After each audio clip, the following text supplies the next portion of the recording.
Gustavus Adolphus, a skilled military leader, was important in reshaping the 30 Years' War. In addition, he was a devoted Protestant who supported freedom of religion. His legacy still inspires people today. Gustavus Adolphus ruled Sweden from 1611 until 1632.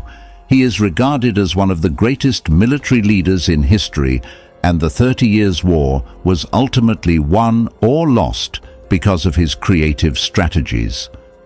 Despite having a poor childhood, Gustavus Adolphus grew up to be a robust and vigorous adult. In addition, he was an excellent student and a multilingual man. Gustavus Adolphus enlisted in the army at an early age. He served from 1600 to 1611 in the Polish-Swedish War.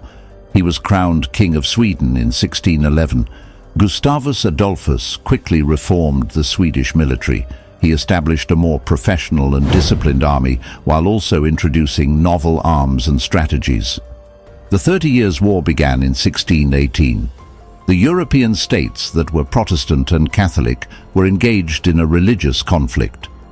Gustavus Adolphus joined the Protestant side when the war broke out. Gustavus Adolphus defeated the Catholic armies in a number of triumphs. His greatest known triumph was in the Battle of Breitenfeld in 1631. This triumph contributed to the Protestants' victory in the conflict. In 1594, a world at war already existed when Gustavus Adolphus was born in Stockholm, after his Catholic relative Sigismund was deposed from the Swedish crown. Charles IX, his father, battled to found the Vasa dynasty. This conflict over religion prepared Gustavus for a future in which power and religion would be closely entwined. Gustavus had a sickly upbringing, yet he grew up to be a strong leader. He devoured military manuals and classical literature while receiving training from eminent academics, retaining information like a sponge. His unwavering training in swordsmanship, riding and tactics demonstrated his innate aptitude for combat. At the youthful age of 17, Gustavus became king in 1611. Threats from Denmark, Russia and Poland faced a weakened Sweden as a result of years of conflict. The country the young monarch inherited was in a state of stability and transformation. Gustavus, with experience beyond his years, understood the importance of strength. He started a radical military transformation and implemented new strategies. He trained his soldiers in coordinated movements, standardized equipment, and added artillery as a deciding weapon. Musketeers, pikemen, and cavalry were mixed in Gustavus's inventive Swedish brigade to create a versatile and lethal force. The reign of Gustavus was not a wedding from a fairy tale. He attacked Russia in the Ingrian War, securing important commercial routes in the Baltic region. After that, he focused on overcoming Denmark in the critical Battle of Bråvalla, ending their hegemony over the Baltic Sea. Despite being a skilled fighter, Gustavus recognized the value of diplomacy. By forging coalitions and navigating tricky political situations, he made sure Sweden would survive among strong neighbors. His union with Maria Eleonora of Brandenburg cemented relations with a significant Protestant authority. By 1630, the 30 Years' War, a theological struggle that had been simmering beneath the surface of Central Europe, had flared up. Gustavus was first apprehensive, but saw a chance to bolster and broaden Sweden's Protestant identity. His legendary involvement in the war began when he landed in northern Germany. Despite Gustavus's untimely death in battle in 1632, his influence was profound. His military inventions inspired generations of commanders, earning him the title Father of Modern Warfare. He turned Sweden from a regional power into a major player in Europe, laying the foundation for its golden age. He is still held in high regard in Sweden, remembered as the Lion of the North, a king who left his mark on history with both his sword and his intelligence. Gustavus Adolphus, who took the throne in 1611 at the young age of 17, inherited a Sweden that was on the verge of collapse. The young king inherited a formidable task as he dealt with internal economic problems, suffering from recent warfare and hostile neighbors on the outside. But in the 2 decades of his rule, Gustavus would not only establish his country, but also turn it into a significant European force, gaining him the nickname Lion of the North. Gustavus recognized the critical need of having a potent military. He started a methodical revolution that transformed the Swedish army. He instituted a professional standing army, substituting trained troops for the untrustworthy nobility, taking inspiration from Dutch and Swiss models. Cohesion and discipline were promoted through equipment, standardization and hard training. His tactical inventions were revolutionary. He brought in more mobile, smaller battalions, gun assistance, and synchronized musket fire priority. With its unrivaled flexibility and firepower, the Swedish brigade, which combined musketry, pikes and cavalry, changed battlefield tactics. Now that he had a reorganized army at his disposal, Gustavus looked outside himself. He demonstrated his military strength by winning the Ingrian War with Russia and securing important Baltic trading routes. With his decisive win over Denmark at Bråvalla, Sweden became a regional power and ended Danish supremacy over the Baltic. Despite being a fierce fighter, Gustavus had a different kind of obsession: conquest. He was aware of the complexities involved in forming strategic relationships to strengthen Sweden's standing. His union with Maria Eleonora of Brandenburg solidified connections with a significant Protestant nation, and astute bargaining secured neutrality from major participants such as France and England. The European religious conflict that resulted in the 30 Years' War broke out in 1618. Despite his initial reluctance, Gustavus recognized a chance to support Sweden's interests and stand up for the Protestant cause. He set off a series of events that would permanently change the direction of the war when he landed in northern Germany in 1630. His well-trained army and creative strategies proved devastatingly successful. His victories at Breitenfeld and Lützen solidified his reputation as a military genius. He promoted coalitions, freed Protestant communities, and posed a threat to the core of the Catholic Habsburg Empire. Gustavus's life was tragically cut short at the pinnacle of his accomplishments when he was killed in combat at Lützen in 1632. But his influence persisted. His successors carried on Sweden's strong involvement in the war, eventually gaining considerable territory and giving Protestants religious accommodations. The impact of Gustavus went beyond the military. By implementing mercantilist policies and diversifying commerce, he promoted economic growth. By establishing universities, promoting religious education, and reforming administration, he improved Sweden's intellectual and cultural position. The reign of Gustavus Adolphus was not a story of unbroken success. He had to deal with uprisings, disappointments, and the constant danger of being assassinated. However, his foresight, tenacity, and tactical skill turned Sweden from a weak monarchy into a significant player in Europe. His impact on combat crossed national borders, influencing military tactics for centuries to come. He left behind a legacy of military innovation, strategic alliances, and economic reforms that catapulted Sweden into its golden age. Sweden's king Gustavus Adolphus inherited a military that was in urgent need of reorganization. Sweden had to contend with existential threats from its neighbors, while also dealing with outdated tactics and dubious military forces. But in less than 20 years, Gustavus would turn this motley crew into a formidable combat machine, changing the course of European warfare for all time. Now let us explore the main components of his revolutionary changes. One serious shortcoming was Sweden's prior reliance on costly and untrustworthy mercenaries. Gustavus established a mandatory conscription program and a standing army made up of Swedish nationals.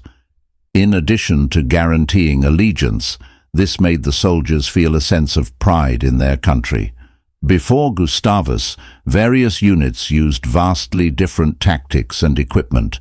He standardized pikes, cannons and muskets to facilitate coordinated movements and faster reloading. Comprehensive training improved individual abilities and promoted unity among units, increasing their efficacy in combat. The Swedish Brigade was a versatile combined arms unit that was Gustavus's most notable invention. The brigade was made up of smaller cavalry, pikemen and musketeer units that supported one another, in contrast to the immobile formations of the era. With their lighter, quicker-firing muskets, musketeers were able to fire devastating volleys. The Swedish brigade was a strong force because of their flawless coordination. Gustavus realized that artillery, though still heavy and unreliable at the time, had potential. He brought in lighter, more maneuverable cannons, which made it possible for them to serve the troops on the battlefield and stay up to date. Gustavus realized that the strength of an army's logistics played an equal role in determining its efficiency as a tactic. He set up effective supply routes to guarantee that his soldiers had access to food and equipment.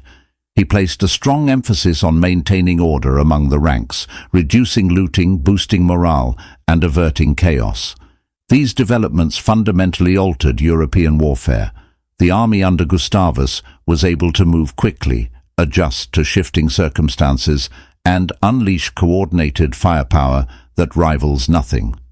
Battles like Lützen and Breitenfeld established his standing as a military innovator. Gustavus understood the value of efficiency and unity.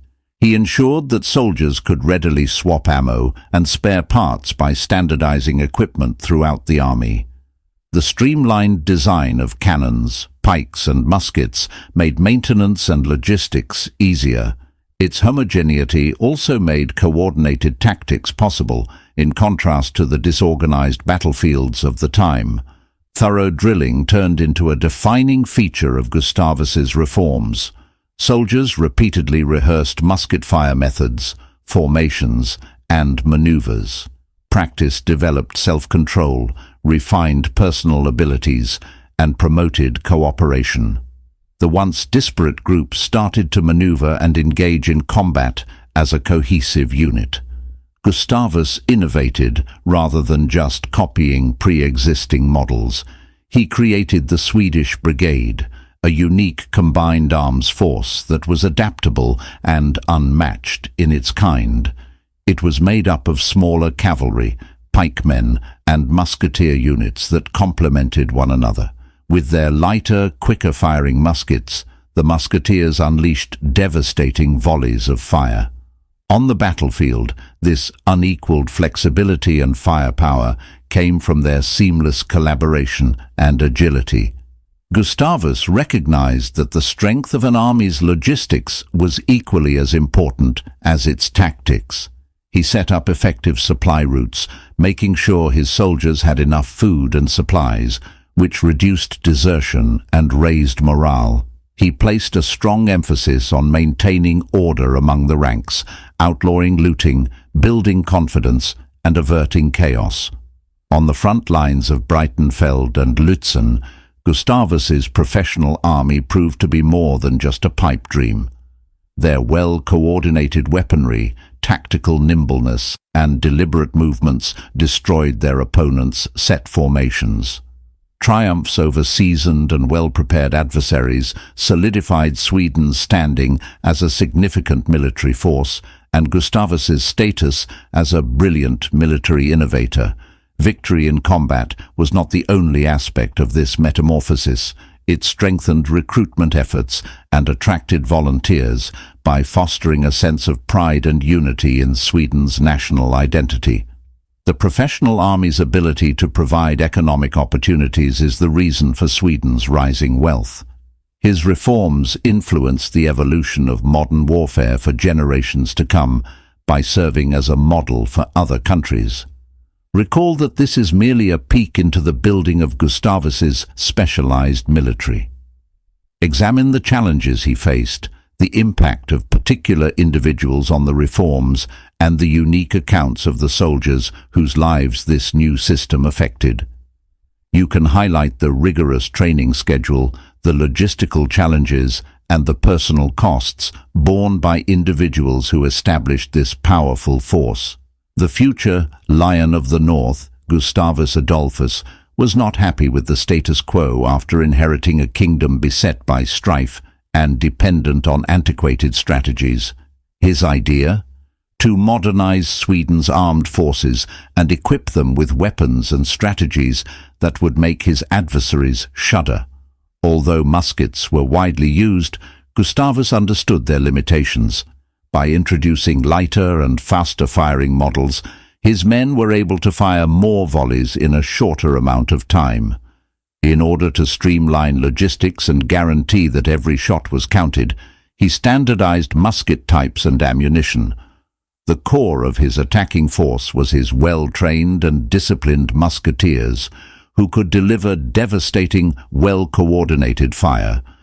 While some observed the pike's decline, Gustavus valued its protective qualities. He formed his formations with pikemen blending in perfectly, their long pikes acting as a barrier against enemy advances and cavalry charges. Using a combined arms strategy guaranteed that his soldiers wouldn't be overwhelmed during fierce combat.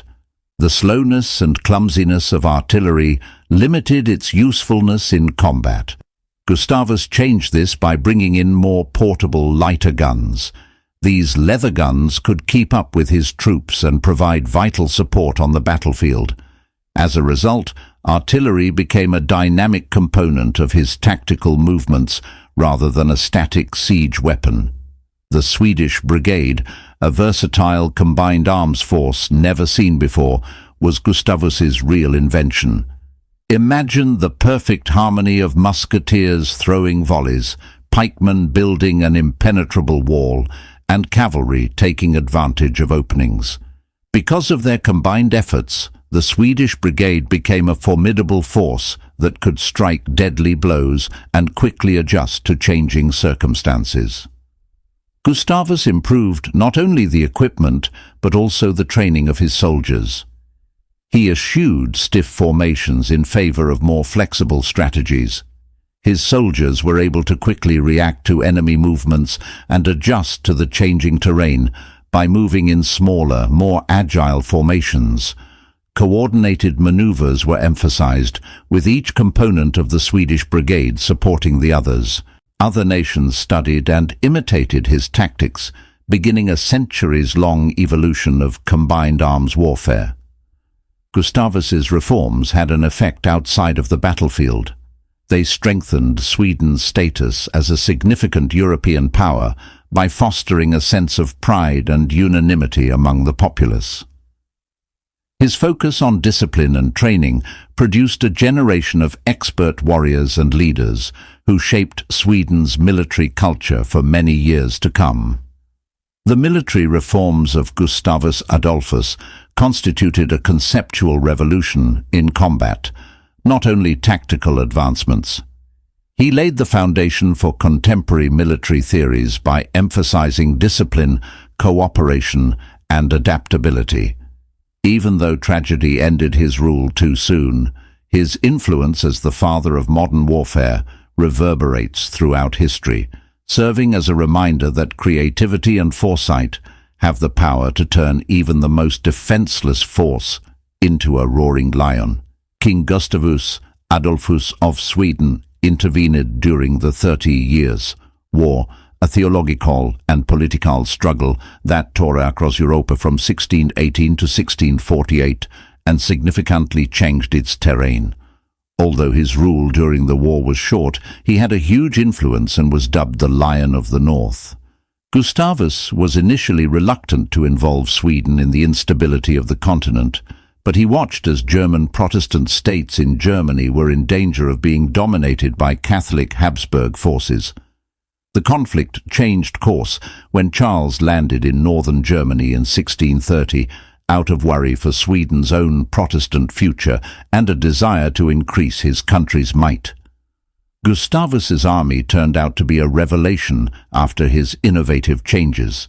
His genius was on display in the Battle of Breitenfeld in 1631, when his mobile Swedish brigade decisively defeated the Spanish tercio formations.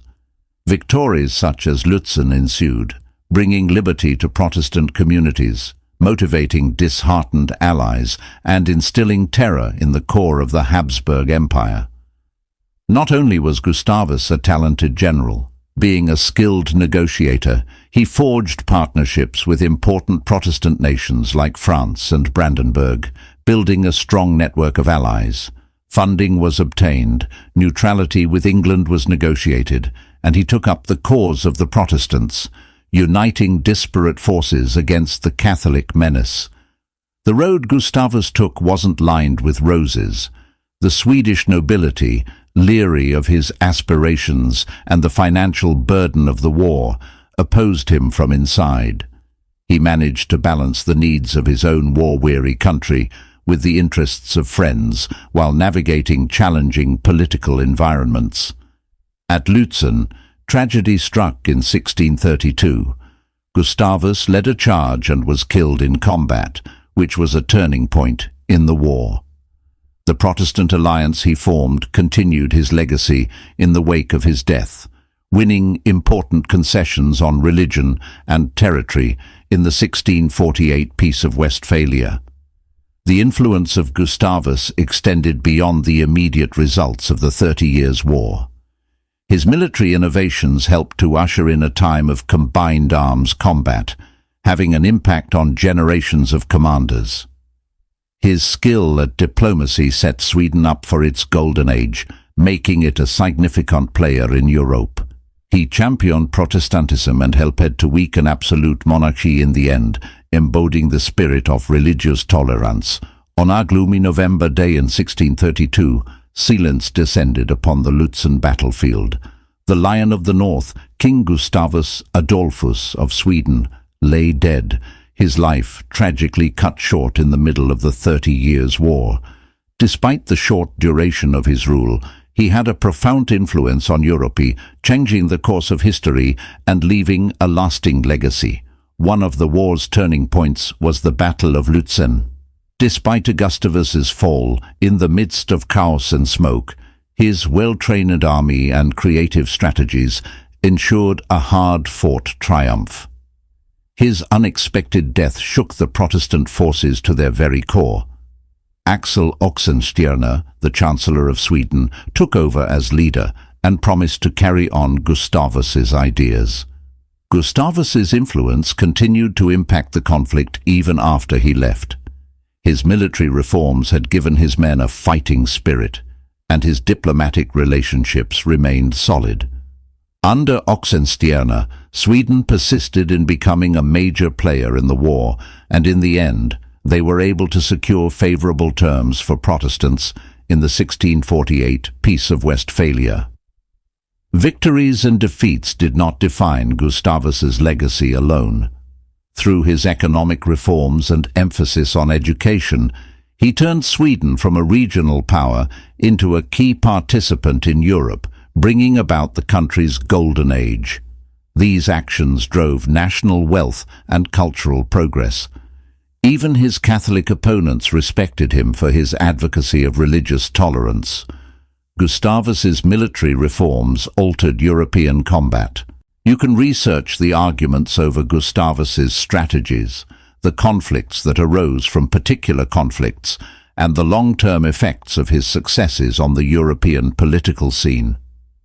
These subtleties might help you craft a gripping story that goes beyond simple wartime narratives. You may expose the human cost of triumph, the tactical genius that went into the moves, and the enduring impact of the Lion of the North, whose roar reverberated throughout Europe's battlefields. Amidst the smoke and devastation of the Battle of Lützen in November 1632, there was a roar that suddenly stopped. The Lion of the North, King Gustavus Adolphus of Sweden, lay gravely injured, his passing leaving a lasting legacy of the 30 Years' War. Despite his tragically brief reign, he had a huge impact on the war and beyond. With his inventive and well-trained army, Gustavus had blazed a trail of victory across Europe. Nuremberg demonstrated his tactical skill, Altenmarkt undermined Bavaria, and Breitenfeld broke the Habsburg domination. He had made Sweden a significant European power, restored Protestant optimism, and built strategic relationships. Ever the fearless leader, Gustavus plunged into the battle at Lützen, motivating his men but ultimately meeting his end. The Swedish ranks were on the verge of panic, yet they maintained their discipline. Under the leadership of Bernard of Saxe-Weimar, they triumphed against all odds after a valiant battle. The death of Gustavus had a profound and direct impact. His absence left a leadership void and damaged Protestant morale. The well-crafted coalitions were in danger of coming apart due to his loss of diplomatic ability and strategic vision. Gustavus did not bring an end to the conflict, despite the immediate shock. His legacy turned out to be a powerful call to action. Axel Oxenstierna, the Chancellor of Sweden, kept the coalition together, while competent generals like Bernard and Baner carried on his creative strategy. But the war's trajectory changed.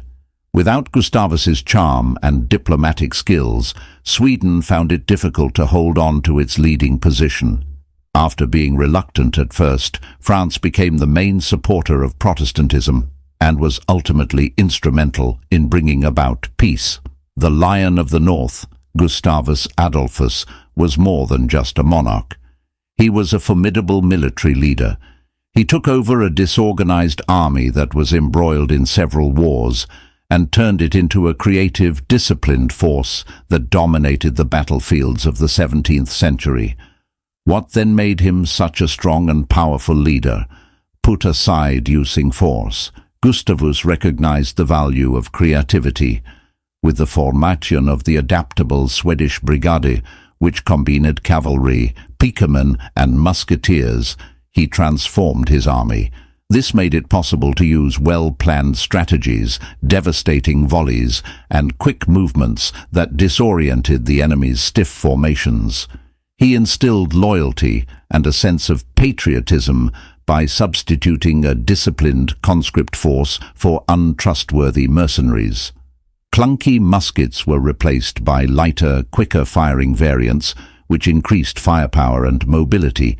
Even artillery got lighter and more maneuverable, providing vital support on the battlefield. Gustavus saw discipline as more than just a word. There were strict rules and penalties that guaranteed order and compliance. Drilling non-stop improved individual abilities and promoted teamwork. The influence of Gustavus extended beyond his reign. His inventive legacy has impacted leaders for many decades. His focus on mobile tactics, coordinated arms, and disciplined formations permeated the writings of military philosophers such as Napoleon and Frederick the Great. Not even his terrible demise at Lützen could quell his clamor. Sweden's prosperity was secured by his reforms and the morale he gave his troops, and the Treaty of Westphalia was the final testament to his vision of a multipolar Europe. King Gustavus Adolphus, also known as the Lion of the North, ruled Sweden from 1611 to 1632. Despite the tragically brief duration of his reign, he had a tremendous and long-lasting influence on the political, military and economic environment of the kingdom. Sweden was a minor participant on the European scene before Gustavus's accession to the throne, beset by internal strife and exposed to outside threats. But he saw things differently in the future. He established Sweden's standing as a significant European power by wisely entering the 30 Years' War and building the military into a powerful force. Triumphs such as Breitenfeld and Lützen not only validated Sweden's military capabilities, but also gained the country recognition and clout internationally. Although Sweden's exterior stature was guaranteed by its military prowess, Gustavus recognized the need for peace and prosperity within the country. His Swedish brigade served as a model for combined arms tactics, integrating cavalry, pikemen, and musketry. For future generations of commanders, his focus on agility, discipline, and artillery integration served as an inspiration. He was acclaimed as the father of modern warfare, permanently altering military tactics.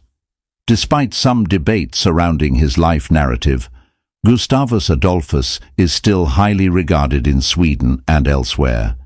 His daring inventiveness and diplomatic vision are still an inspiration. His influence on politics, religion, and combat is still felt today, serving as a constant reminder of the strength that comes from vision and leadership.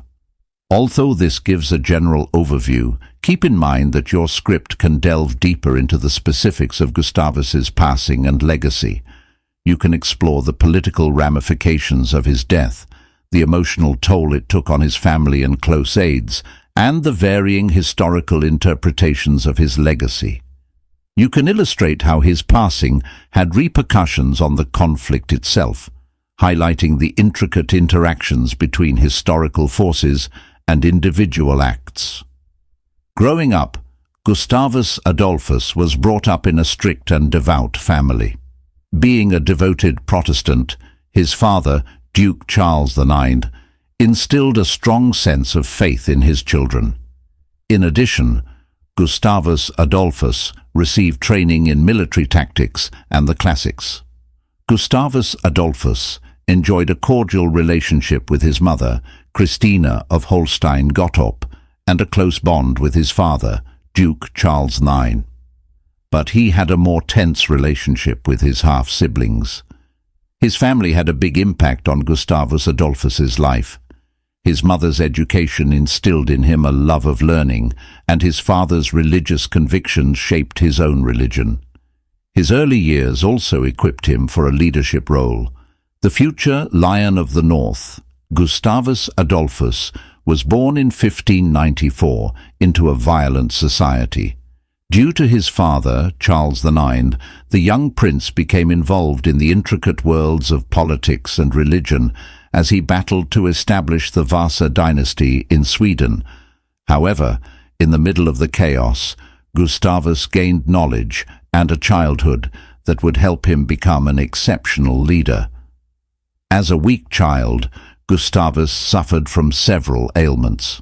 In contrast to his strong father, he was physically limited.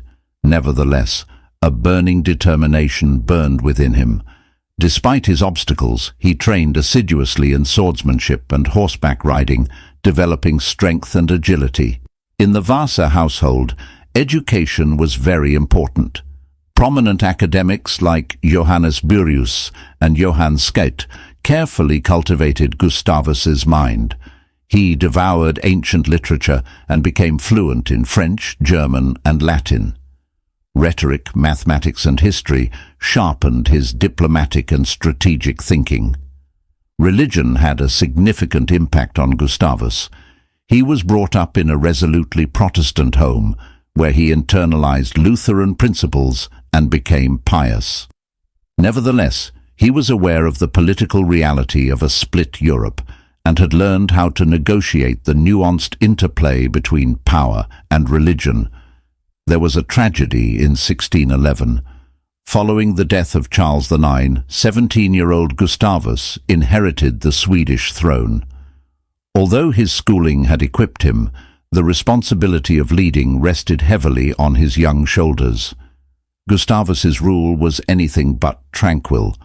Conflicts with Denmark, Russia, and Poland were passed on to him. Every war ended up being a painful but priceless lesson.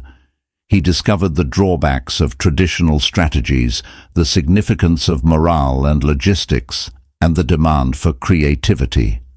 Despite being a great fighter, Gustavus understood the value of diplomacy. He skillfully maneuvered to establish strategic alliances with countries such as France and England. He strengthened his relationship with a significant Protestant authority when he married Maria Eleonora of Brandenburg. Gustavus saw that a powerful country required more than just a formidable military. He founded universities, changed the legal system, and promoted business and trade. Gustavus's education and upbringing left an enduring legacy. His training in economics and administration was crucial in establishing the groundwork for Sweden's golden age. He was more than just a warrior king. He was also a visionary leader, scholar, and diplomat. His early experiences influenced his religious beliefs, strategic thinking, and inquisitiveness. Recall that this is only a peak. Imagine young Gustavus debating religion, planning with counselors, or feeling the sorrow of casualties during a battle. Examine the effects on his character of particular mentors, instructors, and experiences. Bring the Lion of the North's human backstory to life. Not only did he inherit a crown, but a kingdom beset by numerous fronts of conflict, inherited a failing Sweden, and, with the help of stern reforms and creative military strategy, turned it into a significant European force. The 30 Years' War saw victories like Breitenfeld and Lützen undermine Habsburg authority, preventing one force from determining the fate of the continent. His Swedish brigade transformed warfare by influencing successive generations of commanders with the combination of mobility and coordinated firepower, supported Protestantism, helping to ensure its survival in Europe, and advancing the principles of religious tolerance outlined in the Treaty of Westphalia. Sweden's ascent to prominence, as well as its ongoing cultural and political impact.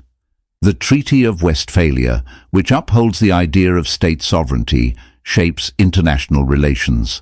Lasting influence on military philosophy, motivating figures such as Napoleon and Frederick the Great. His involvement in the 30 Years' War resulted in a protracted battle and great misery for the populace. Despite their effectiveness, his techniques were criticized for their harshness and overarching strategic goals. The life and accomplishments of Gustavus Adolphus are still fascinating and thought-provoking.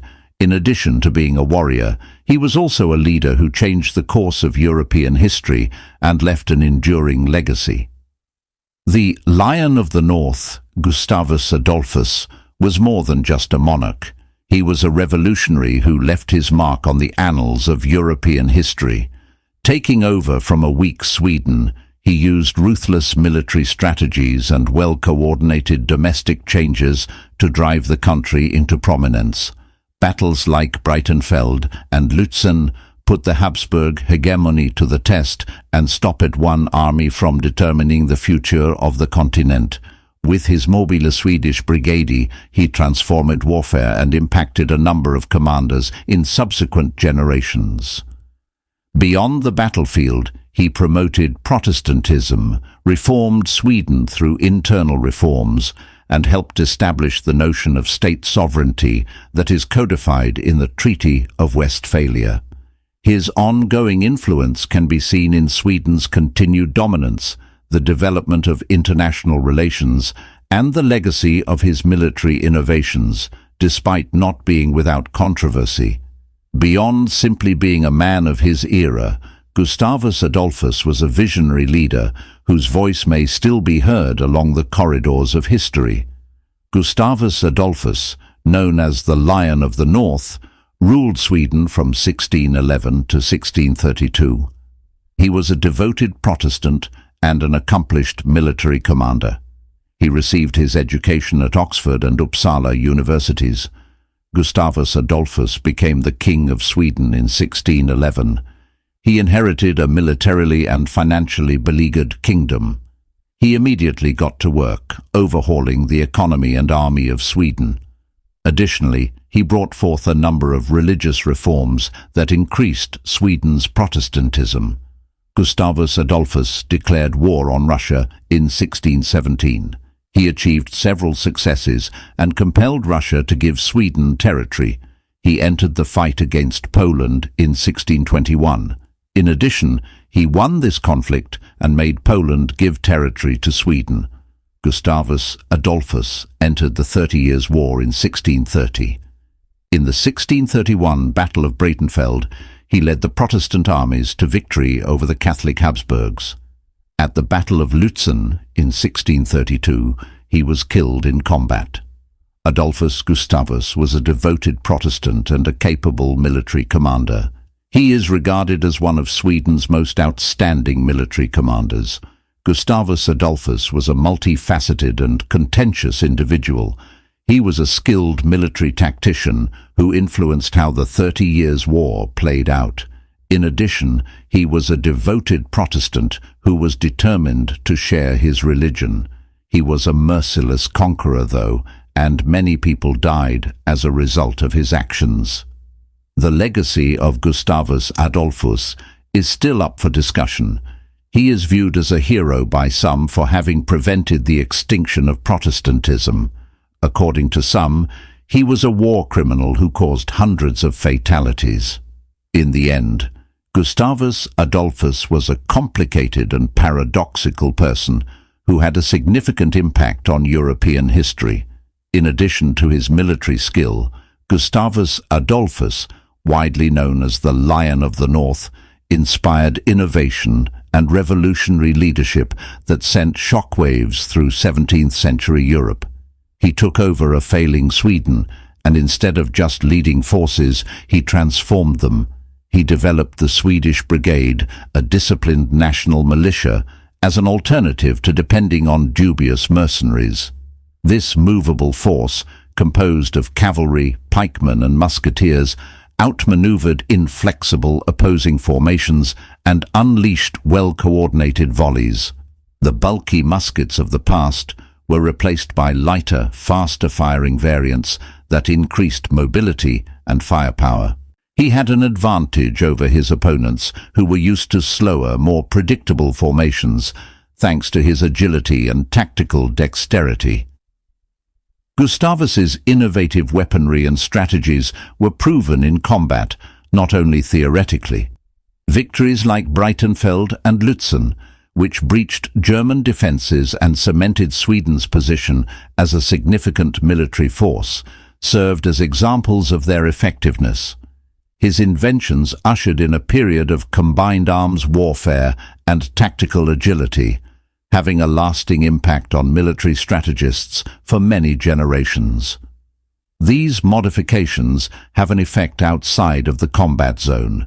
Gustavus's reforms strengthened Sweden's sense of unity and national pride. The professional army helped the country thrive by giving its inhabitants access to the workforce. His inventive legacy never stops inspiring us, serving as a reminder that even the most defenseless force may become a roaring lion if it has the will to change and grow. A catastrophic struggle that ravaged Europe from 1618 to 1648, the 30 Years' War, was more than just an isolated act of brutality. It was the result of decades-long political aspirations, religious conflicts, and simmering tensions. We must examine the complicated web of the war's history in order to comprehend its intricacies. A century earlier, the Protestant Reformation had destroyed the religious cohesion of Europe. Theological disagreements and attempts for political dominance drove the conflict between Protestantism and Catholicism. A patchwork of Protestant and Catholic governments coexisted uneasy in the Holy Roman Empire, with the shaky Peace of Augsburg providing a provisional ceasefire. But under the surface, misgivings and hatred simmered. Restoring Catholic supremacy was the goal of the strong Habsburg dynasty, which ruled over Austria and the Holy Roman Empire. Protestant states, fearing a threat to their political independence and religious freedom, resisted them as their authority grew. Under Habsburg authority, Bohemia, a kingdom with a large Protestant population, served as a hotbed of conflict. Two Catholic officials were symbolically thrown out of a window during the defenestration of Prague in 1618, which set off a rebellion. This incident set off a series of events that led to war throughout the Holy Roman Empire. The war began as a religious battle, but it soon took on multiple layers of conflict. Economic concerns, dynastic rivalries, and territorial aspirations stoked the fire. France entered the conflict on the Protestant side, determined to subdue the Habsburg power and turn the war into a wider European conflict. Allies changed during the war, much like sand dunes.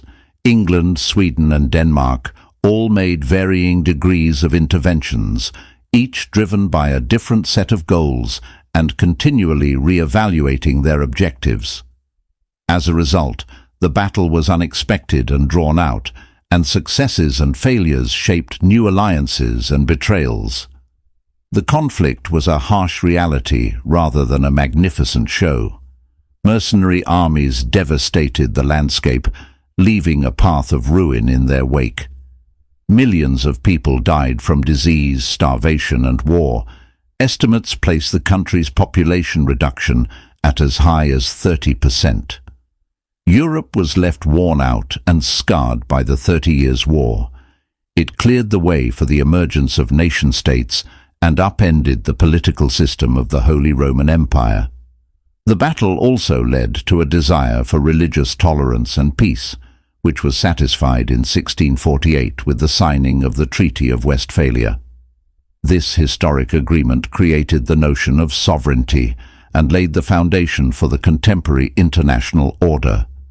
Recall that this is only a brief overview of the 30 Years' War's intricate backdrop, the distinct roles that various individuals play, the effects on certain communities, and the changing goals and motivations of the various sides during the fight can all be included in your narrative.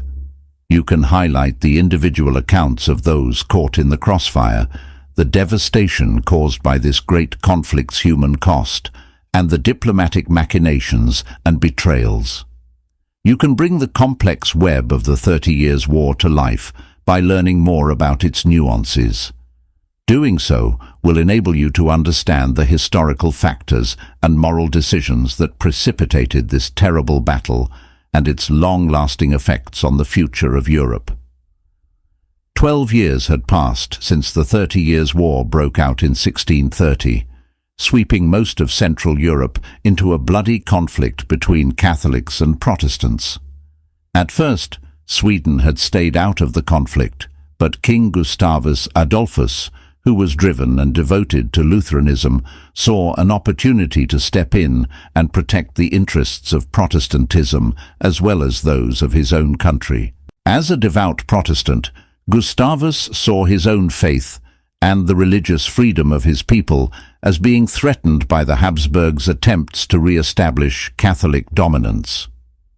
He was committed to defending Protestantism and considered himself to be its defender.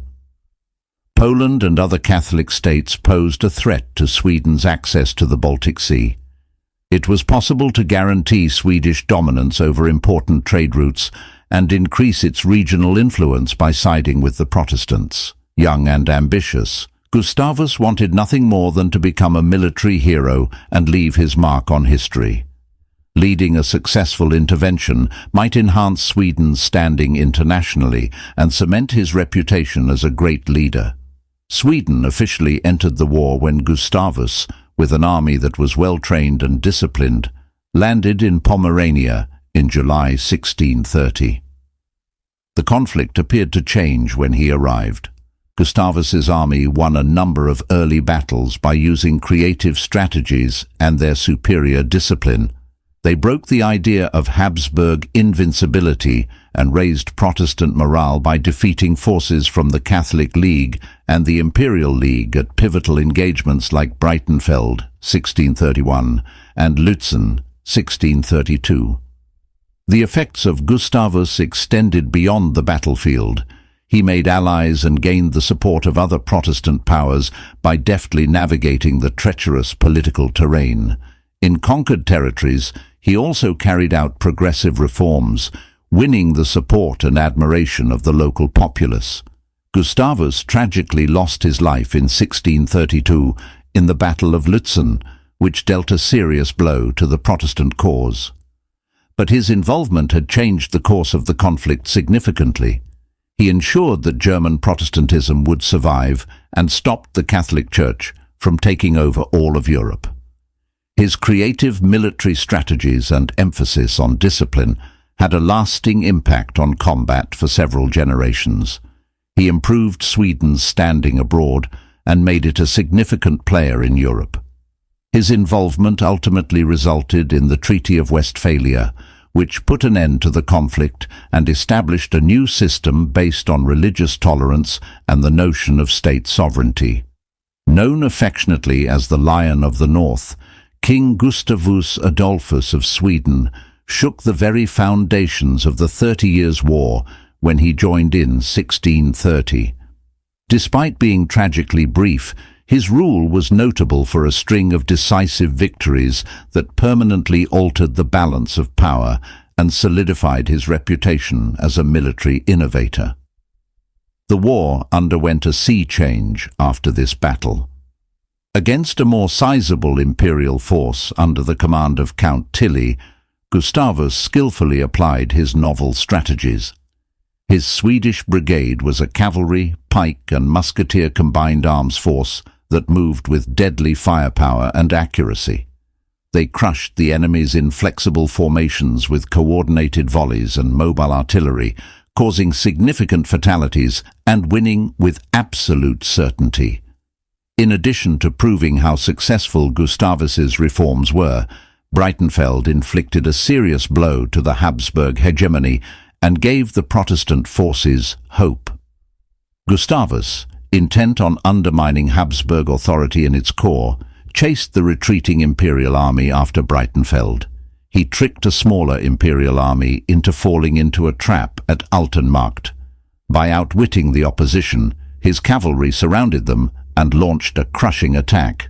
This quick victory paved the way for Munich and further isolated the Habsburgs, fortifying Sweden's strategic position and compelling the Bavarian elector, a vital Catholic ally, to file a peace suit. An imperial and Bavarian force united to besiege the walled city of Nuremberg, a key Protestant center. Gustavus hurried to its assistance after realizing its strategic significance. By effectively using his artillery to bombard enemy positions, he demoralized the enemy forces and forced them to break the siege.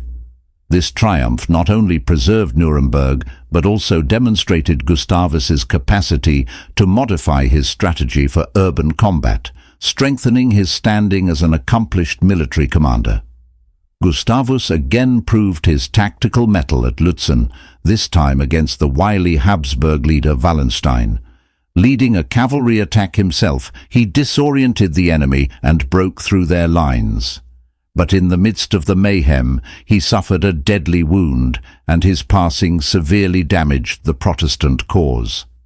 In spite of the devastating defeat, the Swedish army won a valiant battle, proving their tenacity and cementing Gustavus's reputation as a courageous front-runner. Recall that these successes were more than just figures on a sheet of paper. You can explore the story's human element in your script. Examine the feelings these conflicts have on the populations caught in the crossfire, as well as the experiences of individual soldiers and the leaders' plans and concerns. He carried out a number of domestic reforms with the intention of boosting the economy and simplifying the government. He established a standing army that received funding from taxes, fostering professionalism and patriotism. He changed the administrative setup to increase openness and efficiency. By promoting trade and industry, he laid the foundation for future economic expansion. These modifications solidified his rule while also bringing prosperity and stability to Sweden. Being a devoted Lutheran, Gustavus's rule saw a rise in Protestantism in Sweden. Throughout the 30 Years' War, he vigorously maintained the faith, establishing Sweden as a leader of Protestantism in Europe. This adherence to religious principles strengthened the people's allegiance to the monarchy and helped to create a sense of national identity. The reign of Gustavus was not without difficulties and disputes. The cost of maintaining a robust military and waging protracted wars put a strain on the kingdom's finances. Some nobles and peasants were unhappy with his severe reforms and tough discipline.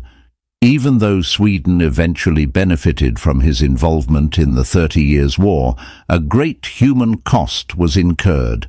These intricacies highlight the complicated character of his legacy and promote a more thorough examination of his influence. Although Gustavus's death at Lützen in 1632 left a lasting impact, his influence endured. His efforts guaranteed Sweden's participation in the war and eventually its inclusion in the Treaty of Westphalia. His military inventions shaped Swedish military identity for centuries to come, inspiring a new generation of commanders. His reforms prepared the basis for Sweden's future economic and cultural triumphs by creating a stable and affluent nation. The Lion of the North, Sweden's King Gustavus Adolphus, ruled for only 11 years, yet his influence on European history was far-reaching. His legacy echoed throughout the continent, influencing military strategy and the political climate for future generations as he broke the Habsburg dominion. Before Gustavus entered the 30 Years' War, the Habsburg family ruled with great power and posed a threat to the spread of Catholicism throughout Europe. His victories at Breitenfeld and Lützen severely dashed their hopes by preventing one country from dominating the political and religious climate of the continent. This change opened the door to a more stable geopolitical environment and strengthened Protestant states. Even though Gustavus wasn't a direct participant in the Treaty of Westphalia's negotiations, his influence was vital in setting the stage for its execution. He contributed to the establishment of the notion of state sovereignty, which marked a dramatic change from conflicts motivated by religion to a new global order based on mutual recognition and international law. By undermining the Habsburgs and bolstering Protestant forces, Gustavus's avant-garde military strategies permanently altered the nature of warfare. His Swedish brigade proved the value of combined firepower and maneuverability by forming cavalry, pikemen and musketeers into well-coordinated formations. His focus on practice and discipline guaranteed accuracy and effectiveness in combat, motivating leaders such as Frederick the Great and Napoleon. His more maneuverable artillery and lighter muskets prepared the way for later improvements in armament and combat strategy. Even outside of Sweden, Gustavus's support of Protestantism throughout the 30 Years' War strengthened Lutheranism throughout Europe. Protestant religious tolerance was secured through his assistance, which guaranteed the group's survival and cultural clout. Even though Gustavus left behind a significant legacy, it is not without complexity. Motivated by his geopolitical objectives as well as his religious devotion, his engagement in the war caused a great deal of human casualties and prolonged the fighting. His strict techniques and discipline drew criticism, and his intervention in Germany stoked animosity in some circles. To have a sophisticated comprehension of his legacy, one must be aware of these disputes and do critical thinking. His vision and leadership were important in shaping Sweden's trajectory from a regional role to a significant European power. In keeping with Gustavus's contribution to a more harmonious European order, the Treaty of Westphalia created the notion of state sovereignty, which served as the cornerstone for contemporary international relations. His creative strategies and emphasis on discipline served as an inspiration to generations of military leaders and shaped the outcome of innumerable conflicts. Gustavus Adolphus of Sweden, who ruled from 1611 to 1632, was more than just a king. He was a revolutionary who profoundly altered the course of European history. This difficult baptism by fire would launch Gustavus into an extraordinary military career and establish the foundation for his fabled reforms and subsequent victories. Even though Gustavus had studied strategy and warfare extensively in school, he had little practical experience, but his determination and intelligence soon became apparent. He engaged himself in military training, becoming an expert horseman and swordsman, setting an example and demonstrating his innate capacity for leadership. Gustavus took part in his first battle, the Ingrian War against Russia, even before he was crowned king. This harsh reality check exposed the Swedish army's flaws: outweighted tactics, dubious mercenaries, and inadequate logistics. However, it also gave Gustavus crucial direct experience, which helped him identify, evaluate, and draw lessons from the flaws. With the crown on his head, Gustavus set out on a path of transformation. In order to establish a modern, disciplined, and professional force, he started military reforms. In order to ensure allegiance and pride in the country, he replaced mercenaries with a conscripted force. Strict drills and uniform equipment promoted efficiency and cohesion. Having a reorganized army at his disposal, Gustavus attempted to put it to the test. With the intention of gaining control over important Baltic trade routes, he joined the Polish-Swedish War.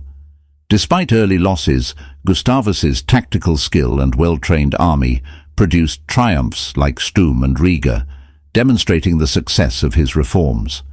Sweden's ancient adversary, Denmark, aspired to rule the Baltic. Gustavus regarded this as a chance to increase Swedish power and improve his military strategy. His genius was demonstrated during the Battle of Bråvalla. His creative strategies, which included synchronized musket fire and mobile artillery, completely destroyed the Danish formations, resulting in a resounding victory and the neutrality of Denmark. Gustavus realized that military might was insufficient on its own.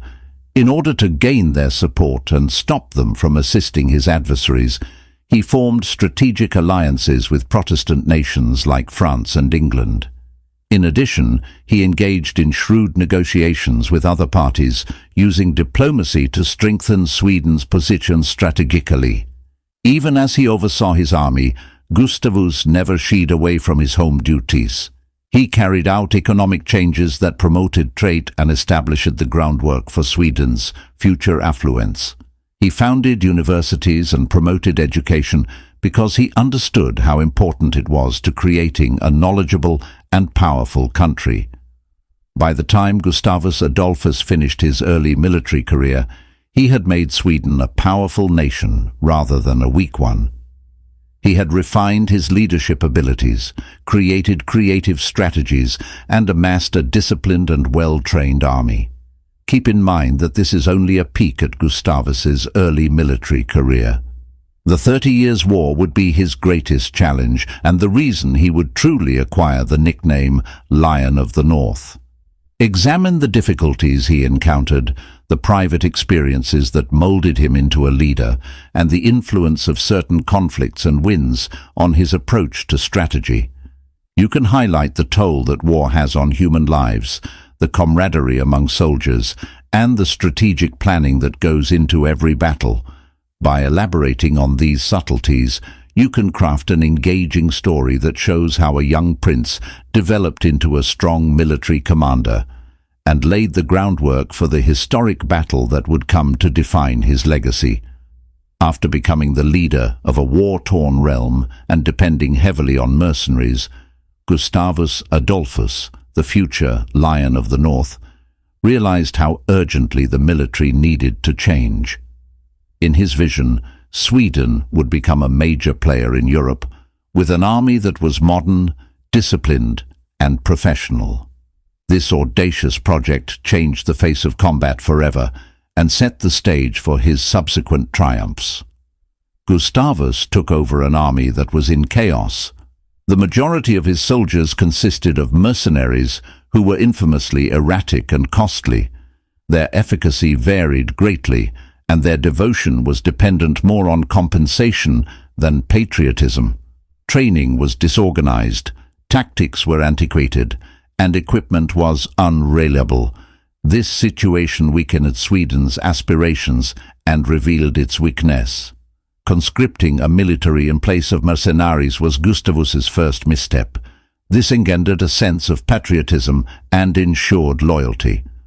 The goal of the draft system was to enlist all physically fit Swedish men in order to provide a constant supply of warriors.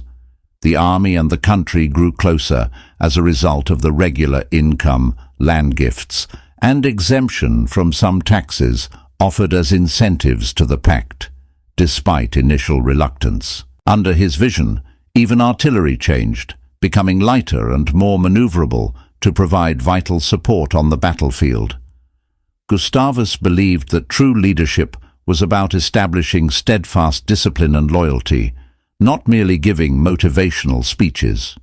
Strict rules and penalties guaranteed discipline, while constant practice sharpened individual abilities and promoted teamwork. But Gustavus had more in mind than just the battlefield. He recognized the importance of a robust economy. He ensured stability and patriotism by using taxes to fund his formidable military. His influence extended beyond Sweden's boundaries. Motivated by a combination of strategic concerns and religious fervor, his intervention in the 30 Years' War upended the Habsburg hegemony and prevented one nation from controlling the destiny of Europe. He defended Protestantism, ensuring its survival and adding to the idea of religious liberty outlined in the Westphalia Treaty. His legacy is not without complications, though. He lost a great deal of people to his wars. Critics pointed to his harsh tactics and strategic goals, but his influence is still indisputable. His creative strategies affected many generations of leaders, including Frederick the Great and Napoleon. The rise of Sweden as a major power, the evolution of international relations, and the enduring impact on warfare all bear the mark of the Lion of the North. Gustavus Adolphus wasn't just a king, he was a leader who roared with innovation, leaving an indelible mark on the landscape of Europe, a legacy that continues to resonate even today.